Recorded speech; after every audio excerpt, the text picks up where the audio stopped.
بسم اللہ الرحمن الرحیم۔ دجال۔ پچھلے ویڈیو میں دجال اصل میں کون ہوگا اس کے متعلق تفصیلی گفتگو ہو چکی۔ اب رہا دجال کے متعلق 3 ضمنی سوالات۔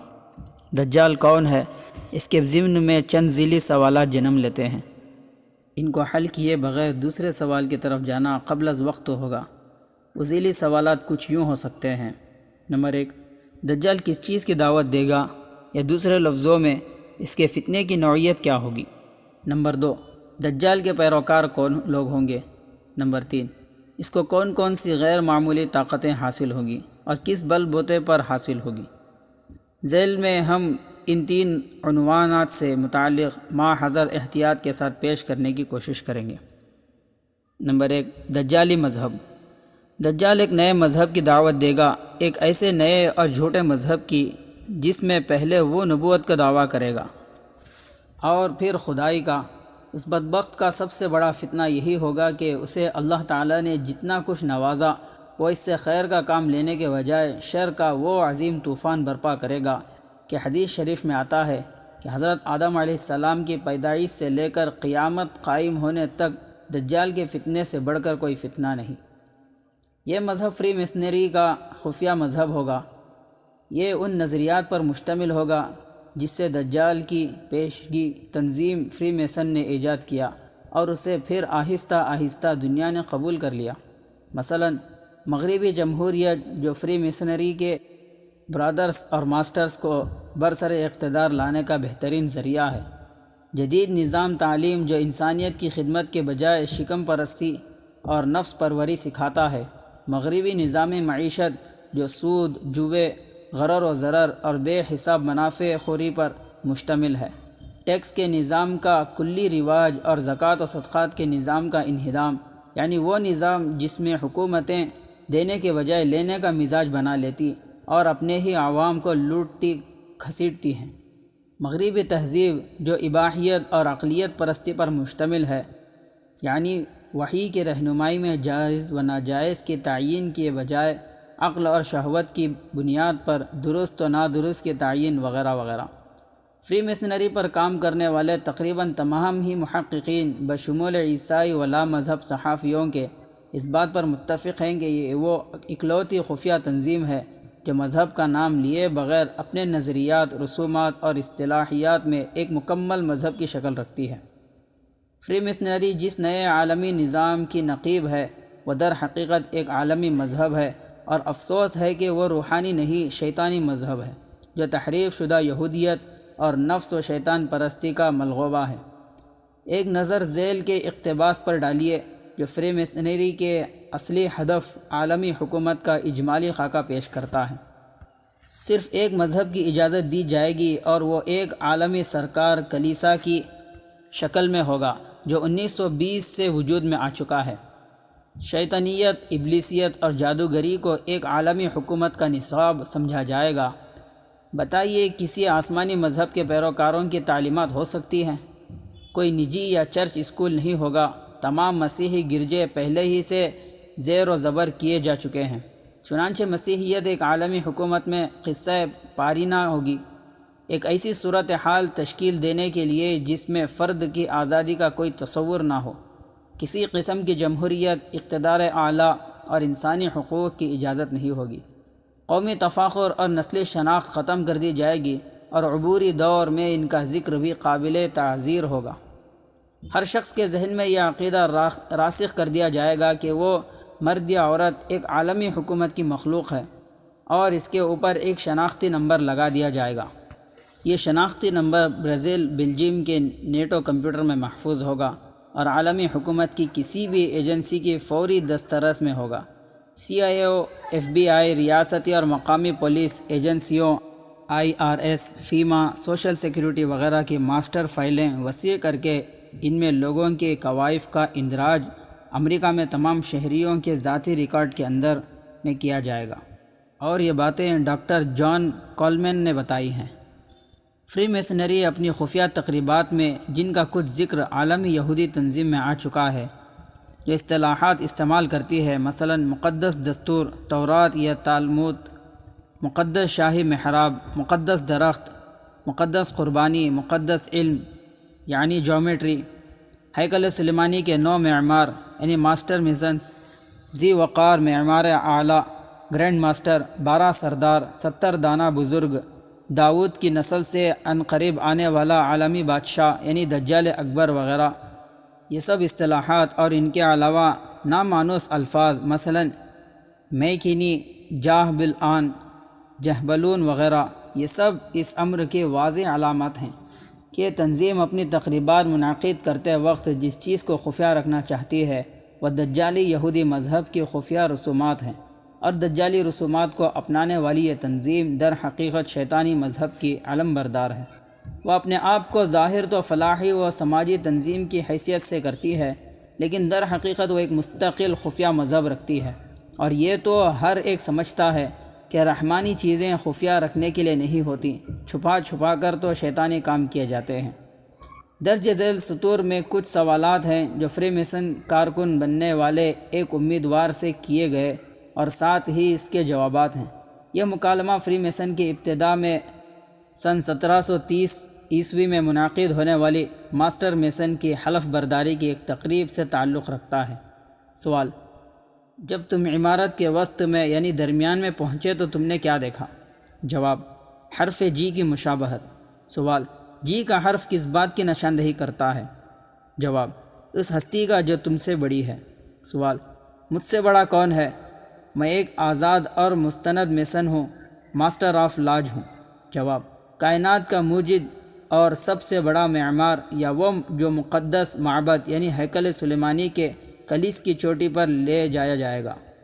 یہاں ہمیں معلوم ہوتا ہے کہ فری میسن کی اصطلاح میں حرف جی محض خدا کے لیے نہیں بلکہ اس کے لیے بھی استعمال کیا جاتا ہے جو مقدس معبد یا ہیکل کے کلیس کی چوٹی پر پہنچایا گیا، اور یہی وہ نام نہاد دیوتا اور الوہی شخصیت ہے جس کی بد نصیب یہود عبادت کرتے ہیں۔ فری میسنری برادری کے ریکارڈ پر نظر ڈالی جائے تو یہ شخص یا جن ہیرم آبیف ہے جو ہیکل سلیمانی کے 9 بڑے معماروں یعنی ماسٹر میسنز کا سربراہ گرینڈ ماسٹر تھا۔ عالمی یہودی تنظیمیں میں اس کا تفصیلی تذکرہ آ چکا ہے۔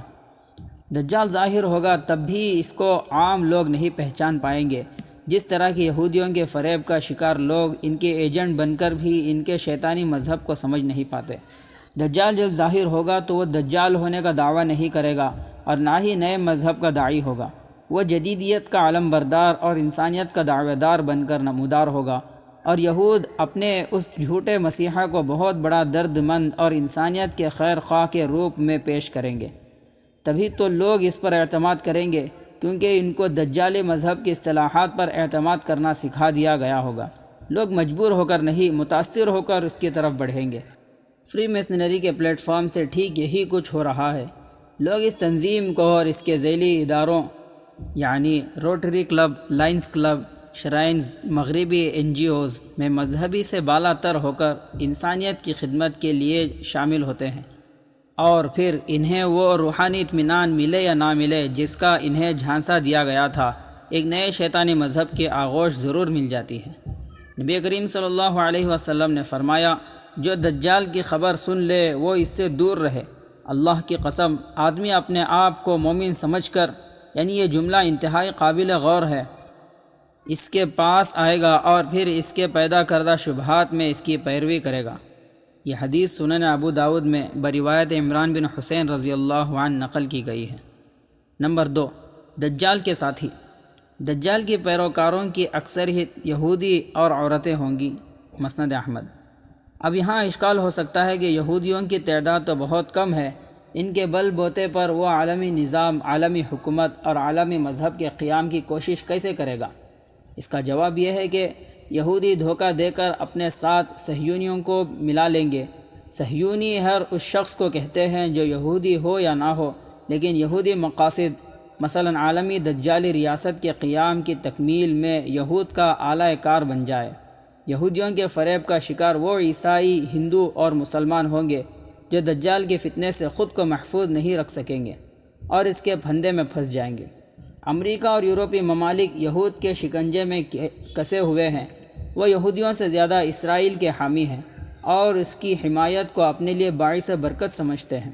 یہود کے دھوکہ و فریب اور مکر و دجل کا کمال دیکھیے کہ عیسائی مذہب میں جو پیش گوئیاں جناب مسیح صادق حضرت عیسیٰ ابن مریم علیہ السلام کے حوالے سے وارد ہوئی ہیں، یہودی ان کو دجال پر منطبق کرتے ہیں اور پھر عیسائیوں کو دھوکہ یہ دیتے ہیں کہ ہم مسیح موعود کا انتظار کر رہے ہیں اور مسلمان مسیح مخالف یعنی اینٹی کرائسٹ ہیں، جبکہ حقیقت یہ ہے کہ مسلمان اور عیسائی حضرت مسیح علیہ السلام کا اور یہود دجال اکبر کے منتظر ہیں، جس کو حضرت مسیح علیہ السلام مسلمان مجاہدین اور خوش نصیب نو مسلم عیسائیوں کی مدد سے قتل کریں گے۔ یہود تو عیسائیوں کے اور ان کے مقدس پیغمبر کے دشمن ہیں، انہوں نے حضرت عیسیٰ علیہ السلام کو ستایا، تنگ کیا اور بالآخر ان کے قتل کا منصوبہ بنایا، جبکہ مسلمان آج بھی حضرت عیسیٰ علیہ السلام کا انتہائی احترام کرتے ہیں اور اس سے پہلے بھی کرتے تھے اور آئندہ بھی ان کے ساتھ مل کر ان کے دشمنوں سے جہاد عظیم کریں گے۔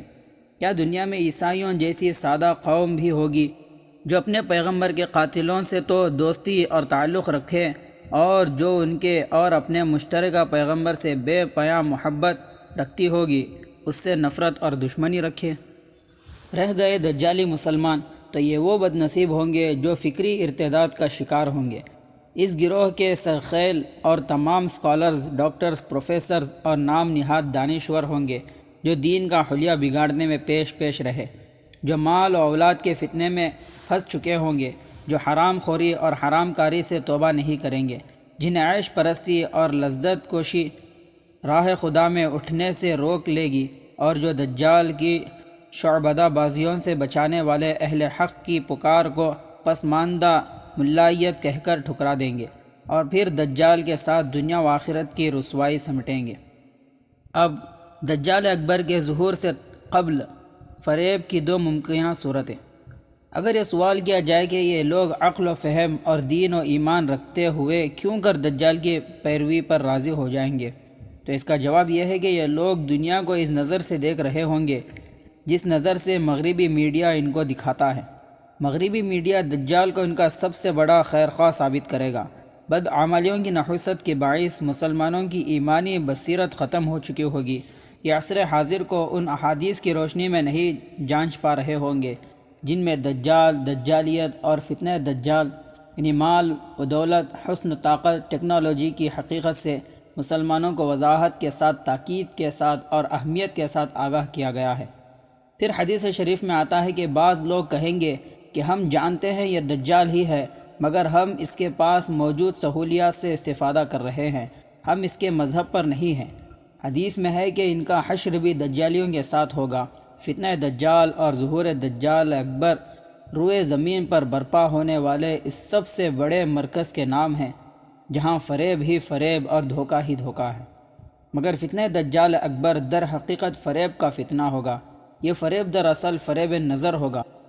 مثلا مستقبل میں گلوبل ولیج کا پریسیڈنٹ دجال اکبر سراپا فتنہ ہوگا، لیکن عام لوگوں کو نجات دہندہ نظر آئے گا۔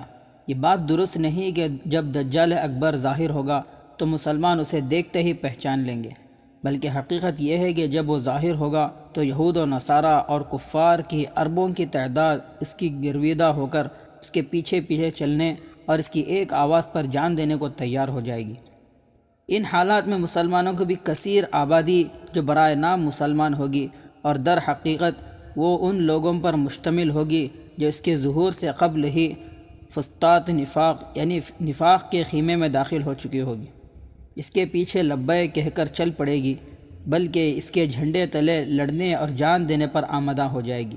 ایسی صورت میں جو اس کی اس ظاہری خوشنما صورت و سیرت کے باوجود یہ جان لیں گے کہ اس متاثر کن صورت و سیرت کے پیچھے چھپا شخص عیسیٰ ابن مریم نہیں بلکہ دجال اکبر ہے، وہی اصلاً اہل ایمان ہوں گے۔ ڈاکٹر اسرار عالم صاحب کہتے ہیں کہ عین ممکن ہے کہ ابلیس دجال اکبر کے ظہور کے لیے ایک عظیم مکر کا بھی سہارا لے۔ اس مکر و فریب کی دو ممکنہ صورتیں ہو سکتی ہیں۔ پہلی صورت، روئے ارض پر دجال اکبر کو ظاہر کرنے سے قبل کسی اچھے شخص کو جو مظلوموں کی داد رسی کے لیے اٹھتا ہو، پروپیگنڈے کے ذریعے دجال اکبر قرار دیا جائے اور اسے خوب بدنام یعنی ڈیمونائز کرنے کے بعد اس کے قلع قمع کے لیے اصلی دجال اکبر کو عیسیٰ ابن مریم المسیح بنا کر ظاہر کیا جائے۔ جو متاثر کن صورت و سیرت لے کر آئے اور خود کو مسیح کی طرح پیش کرے۔ دوسری صورت، اس کی دوسری صورت یہ ہو سکتی ہے کہ کسی شخص کو بے انتہا ظلم کرنے پر ابھارا جائے اور اس سے دنیا کے مختلف علاقوں میں واقعی ظالم کی طرح برتاؤ کرایا جائے، اور نوبت ایسی آ جائے کہ لوگ اس کے ظلم سے پناہ کے طلبگار ہوں اور انہیں کہیں پناہ نہ ملے، اور ٹھیک اس وقت وہ اصلی دجال اکبر کو اس ظلم کے خاتمے کے لیے مسیح بنا کر ظاہر کیا جائے اور لوگ اسے سچا مسیح اور نجات دہندہ سمجھنے لگیں۔ فتنہ دجال سے بچنے کے دو ذرائع۔ فتنہ دجال اکبر کوئی معمولی فتنہ نہیں، نہ ہی ظہور دجال کوئی معمولی ظہور ہے۔ یہ ایک ایسی آزمائش ہوگی جس کی تاریخ میں کوئی نظیر نہیں۔ اس کے فتنے ایسے ہمہ گیر اور ہیبت ناک ہوں گے، اور پوری انسانیت اس طرح پے در پے ذہنی، فکری، سیاسی، معاشی اور عسکری حملوں سے بے دم بنا دی جائے گی جس کا اندازہ کرنا مشکل ہے۔ یہ ایک ایسی گھڑی ہوگی جب دوسروں کی تو بات ہی جدا ہے، خود انسان اپنے آپ پر اعتماد کرنا چھوڑ دے گا۔ معرکہ دجال اکبر دراصل معرکہ قتل عظیم یعنی وار آف میگا ڈیتھ ہے۔ اس تناظر میں دجال اکبر کے اس شدید فتنے سے بچنے اور اسے ناکام بنانے کے دو ہی راستے باقی رہتے ہیں۔ پہلا راستہ، ایسے مقامات اور مواقع سے بچنا جہاں ہلاکت یعنی قتل عظیم کی شکل لے سکتی ہے، مثلا رہائش کے اعتبار سے گنجائش رہائشی علاقوں یعنی ہائی کانسنٹریشن ریسیڈنس سے دور رہنا۔ ان دنوں میں اہل ایمان کو بڑے شہروں سے اجتناب کرنا اور دیہاتوں پہاڑوں کی طرف نکلنا مفید ہوگا۔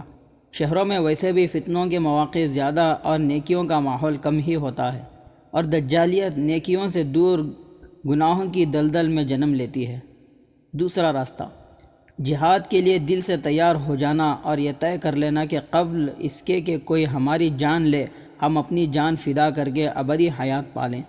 دوسرے لفظوں میں ناگزیر قتل عظیم کو بے بسی کی موت کے بجائے پسندیدہ شہادت کی صورت میں تبدیل کر دینا، یہ ایمان والوں کی فتح عظیم اور دجال و ابلیسی قوتوں کی واضح ناکامی ہوگی۔ واللہ اعلم بالصواب۔